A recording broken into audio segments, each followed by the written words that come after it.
Good afternoon and thank you for joining us. I'm Jurnee Taylor. Plenty of headlines to get through today, so let's get you started. We're bringing you team coverage as voting is underway for the Arkansas primary elections. You'll hear from THV 11 reporter Sarah Hobakowitz in just a few, but first, let's head over to meteorologist Nathan Scott and what we can expect in the weather department. Nathan? Well, good afternoon, Jurnee. If you're headed to the polls this afternoon, be prepared because there will be the potential of scattered showers and storms out there developing late this afternoon into this evening. We had some showers and storms early this morning that did pack quite a punch with some hail and also some flooding rains into Newton and Searcy counties. Now things have really quieted down and the sun's trying to break out through that cloud cover. You see that cloud cover really starting to diminish. And once that happens, the sun comes out, up the numbers will be going. So here's the radar loop right now. Pretty quiet across central Arkansas. Still watching some rain for you folks in southeast Arkansas. And there's some drenching downpours right over Drew County into parts of Chico County, southern parts of Deshay County. That will slowly slide its way off to the east. Here's what future radar could look like as we go throughout the rest of your Tuesday. More showers and storms are anticipated to develop with the daytime heating, and as that cold front makes its way in here from the northwest, looks like the best chance will be from Little Rock and off to the northeast. According to this latest model information, it all moves out of here going into later this evening and through the overnight. Now, with that said, once again, any storm could produce maybe some hail and some gusty winds. We have a 1 out of 5 when we take a look at the severe weather risk by the Storm Prediction Center. More showers and storms on tap for Thursday. That forecast coming up. Turning now to the big event that's happening across the state, it's Super Tuesday. Our THV 11 Sarah Hobakowitz is live in Saline County with a look at voter turnout. Sarah, what's the latest? Yeah, Jurnee, it certainly is a Super Tuesday here in Saline County. We're at the Vote Here Center where people are starting to pile in, make their vote today for the primary elections. They say while voter turnout is lower than past presidential elections, they think that Saline County is one of the highest in the state. Now, obviously, voters are going into the center, but it's not just voters here. Candidates are here, too, all lined up across the street at the Saline County Courthouse, all trying to meet voters, get their voice heard. They actually pick slots for where on the lawn they can sit, which I think is kind of interesting as voters kind of walk in and make themselves known.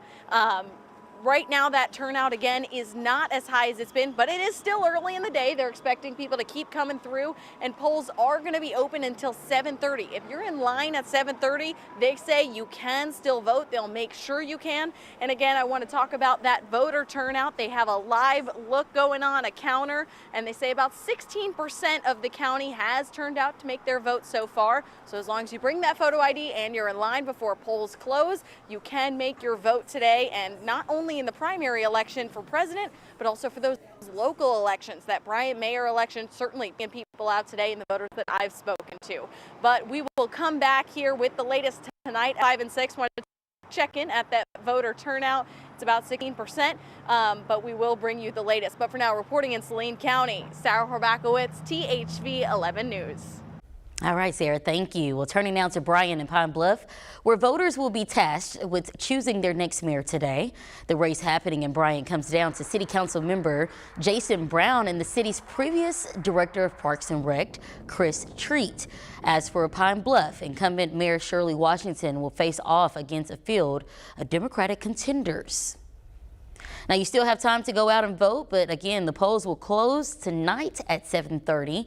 If you're in line at that time, you can still cast a ballot. It's important to remember, in order to vote, you'll need some form of valid ID as listed there on your screen. You will not be allowed to show it on your phone.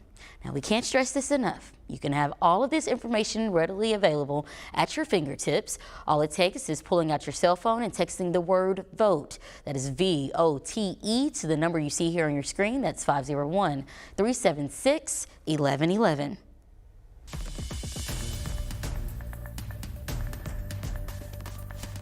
Well, earlier today, you may have ran into some trouble trying to log into your Facebook or Instagram page. This morning, as many as 500,000 users were unable to access their Facebook accounts, while 50,000 had issues logging into Instagram. We are starting to see the issue resolve itself as users begin to come back online, but there's no word as of yet on what caused the outage.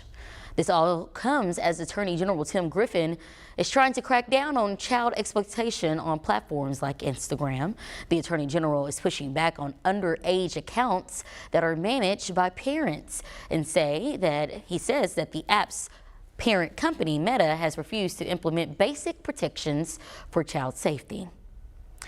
Arkansas libraries remain at the center of an ongoing legal battle, one that won't see an end anytime soon thanks to a new ruling. A federal judge is allowing a lawsuit to move forward, and it challenges a state law that makes it a crime to give minors access to books that are considered obscene. The group filing the suit says the law violates the First Amendment rights of librarians and booksellers across the state. If you live anywhere near a crypto mine, you may be one of the residents unable to sleep through the night due to excessive noise. Even in places tucked away from the busy city, folks say it's been a challenge, having to adjust to their new neighbor. A bill was passed last year that allows crypto miners to continue doing their job, but with the noise becoming too much to bear for some, people are hoping lawmakers will think twice. I don't know if filing a lawsuit's the right answer. I don't know if packing up and moving. I can't sell the place. Well, improvements have been made, such as a sound wall, but being put up to lower noise levels. However, it might not be until 2025 for changes to be made.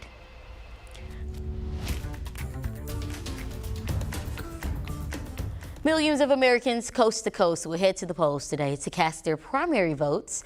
Skylar Henry has details on how signs are pointing to another general election showdown between President Biden and former President Trump. Voters in more than a dozen states are casting their ballots in the Republican and Democratic primaries today. It's very important, yes. Most of the delegates awarded over the entire primary season will be determined on this Super Tuesday, with President Joe Biden and former President Donald Trump the frontrunners of their respective parties. The voters can take the person out of the race very quickly, but a court shouldn't be doing that. Trump is fresh off a unanimous Supreme Court victory Monday, deciding that Colorado cannot remove him from the primary ballot for his conduct around the January 6th insurrection. It's all political. It makes me feel stronger to back him.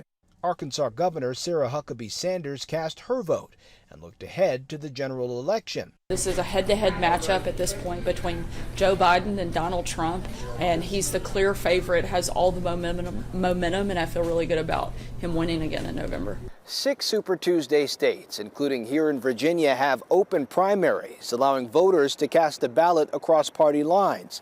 Another 5 states let unaffiliated voters participate in whichever party's primary they choose. I'm unaffiliated, but I'm voting in the Republican primary there, just again, some normalcy.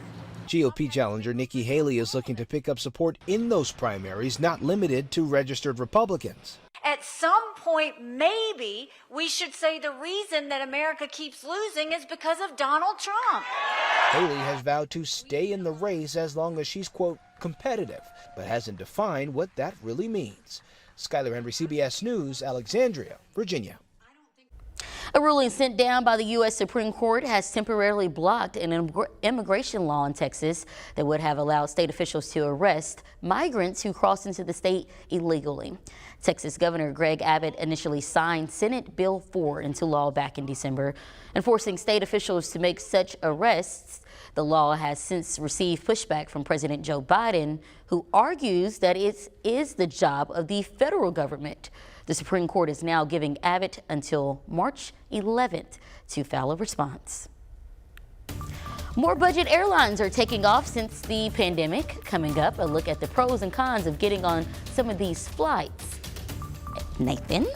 And the clouds are trying to break up, Jurnee. We'll see more sunshine out there this afternoon, but along with that, more scattered showers and storms are in the forecast, not only for today, but also Thursday and Friday. The weather pattern stays active. Your forecast is coming up.